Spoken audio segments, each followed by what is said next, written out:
آدم علیہ السلام کے 10 بیٹے تھے. شیث علیہ السلام سے آپ کا سلسلہ نسب آدم علیہ السلام سے ملتا ہے.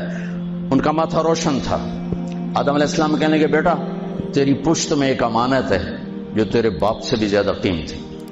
وہ کہنے لگے ابا بیٹا باپ سے زیادہ قیمتی وہ کیسے؟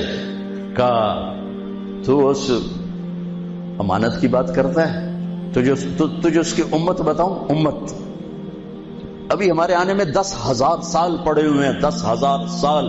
اور آدم علیہ السلام فرما رہے ہیں بیٹا اس ہستی کو چھوڑ, اس کی امت کا بتاؤں. کہا جی بتاؤ. کہ میں نے ایک خطا کی, میرے کپڑے اتار دیے.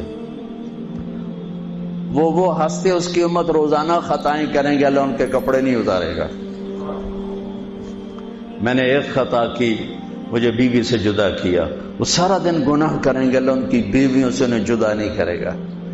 میں نے ایک خطا کی, اللہ نے میری مشہوری کر دی, سوری دنیا کو بتایا, اور وہ سارا دن منہ کالے کریں گے اور اللہ ان کے گناہوں پہ پردے ڈالتا جائے گا.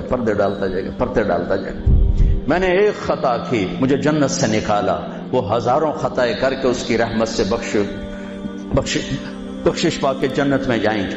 میں نے ایک خطا کی, میری توبہ کے لیے 40 برس لگے, اور وہ ساری خطائیں کر ایک بول بولیں گے اللہ معاف کر, اللہ ان کے سارے ہی معاف کرے, اللہ ان کے سارے ہی معاف کرے. ہر ایک کا ماتھا روشن ہو جاتا تھا, نور نبوت چمکتا نظر آتا تھا.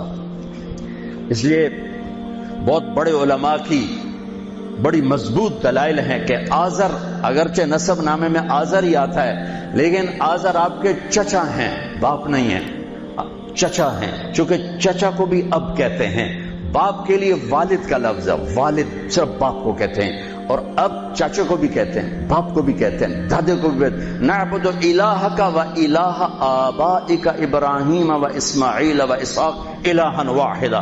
یعقوب علیہ السلام کی اولاد کہہ رہی کہ ہم آپ کے ابا کے رب کی عبادت کریں گے. کون؟ ابراہیم, اسماعیل, اسحاق. ابراہیم دادا, اسماعیل چاچا, اسحاق والد. وکان ابوہما صالحا, وہ میں نے دیوار سیدھی کر دی کہ ان کا باپ نیک آدمی تھا. 7ویں پشت کا دادا, اس کے لیے اب کا لفظ استعمال ہو رہا ہے. اور ابراہیم علیہ السلام بیت اللہ بنانے کے بعد دعا مانگ رہے, ربنا اغفر لی ولوالدی. ان کے باپ اگر کفر پہ مرے ہوتے تو ابراہیم علیہ السلام یہاں یہ دعا نہیں مانگ سکتے تھے کہ اللہ مجھے معاف کر, میرے والدین کو معاف کر. ربنا اغفر لی ولوالدی یوم یقوم الحساب. اس دعا کا مانگنا یہاں والد کا لفظ استعمال کیا, باپ کا لفظ, اب کا لفظ استعمال نہیں کیا, والد کا لفظ استعمال کیا کہ والد صرف باپ کو کہتے ہیں. اب چاچے کو, دادے کو, پردادے کو, سب کو اب کہا جا سکتا ہے. تو بڑے بڑے علماء کی رائے ہے کہ آپ کی نسل میں کوئی بت پرست نہیں آ سکتا. یا دین فطرت ہے یا ایمان ہے, یا دین فطرت بھی ایمان ہے کہ بت پرستی سے پاک ہیں. آپ نے کہا سعید بن زید کے والد تھے زید بن نفیل, تو اللہ کے نبی کے آنے سے پہلے انتقال کر گئے. وہ بیت اللہ سے ٹیک لگا کے بیٹھا, کہتے ارے قریش, اللہ کی قسم یہ پتھر کے بت ہیں, نہ نفع دیتے نہ نقصان, یہ اس کائنات کے مالک نہیں ہو سکتے. اس کائنات کا کوئی مالک ہے, پتہ نہیں کون ہے, پر کوئی ہے, مجھے پتہ ہوتا میں اس کی پوجا کرتا. تو آپ نے سعید بن زید 10 مبشرہ میں سے 10 بڑے ٹاپ 10 صحابہ, ابو بکر جنتی, عمر جنتی, عثمان جنتی, علی جنتی, طلحہ جنتی, زبیر جنتی, سعد بن ابی وقاص جنتی, عبد الرحمن بن عوف جنتی, ابو عبیدہ جنتی, سعید بن زید یہ جنت. تو آپ نے کہا سعید میں تیرے باپ زید کو جنت میں دیکھتا ہوں, تیرے باپ زید کو میں جنت میں دیکھتا ہوں کہ وہ بت پرستی سے بیزار رہے.